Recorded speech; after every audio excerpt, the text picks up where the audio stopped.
क्योंकि ईरान का तेल व्यापार बंद नहीं हुआ, इसलिए ईरान की तेल से होने वाली कमाई नहीं रुकी। तेल व्यापार से जो रकम मिल रही है उससे ईरानी सेना न सिर्फ जंग लड़ रही है बल्कि अमेरिका और इजरायल के खिलाफ लंबी जंग की तैयारी कर रही है। ईरान की मिसाइल शक्ति को लेकर जो खुलासा हुआ उससे इजरायल और अमेरिका की टेंशन बढ़ना तय है। इजराइल का दावा है कि ईरान इस वक्त हर महीने 300 बैलिस्टिक मिसाइलें बना रहा है। इसका मतलब ये हुआ कि ईरान हर साल करीब 4000 मिसाइलें बना रहा है। इसके मुताबिक 5 महीने कई फ्रंट पर विध्वंसक जंग लड़ने के बाद भी ईरान के पास 75% मिसाइलें और 80% ड्रोन बचे हुए हैं। सच है कि अमेरिका की नाकेबंदी के बाद भी ईरान प्रतिदिन 15 लाख बैरल तेल दूसरे देशों में सप्लाई करने में कामयाब रहा है।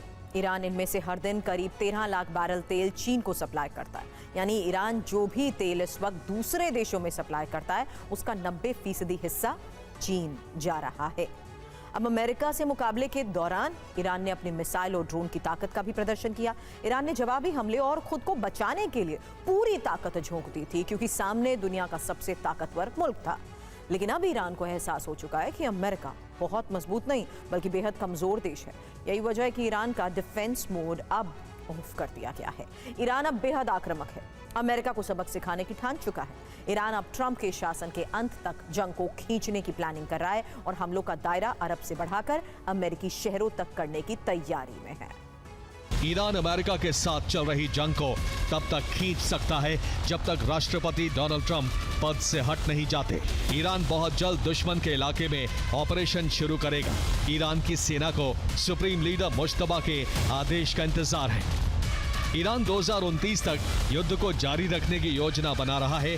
अमेरिका में ट्रंप का कार्यकाल खत्म होने तक मिशन जारी रहेगा। अमेरिकी खुफिया एजेंसी FBI हाई अलर्ट पर है। यूएस का गृह सुरक्षा विभाग DHS भी सतर्क है। स्लीपर सेल और ईरान के समर्थकों पर नजर है। अमेरिकी बॉर्डर पेट्रोल की एक खुफिया रिपोर्ट है जिसके मुताबिक ईरान मैक्सिकन कार्टल्स के रूट का इस्तेमाल कर रहा है। कई ईरानी एजेंट अमेरिका में घुसपैठ कर चुके हैं। ईरान ने 2011 में वॉशिंगटन में सऊदी राजदूत की हत्या की साजिश रची थी।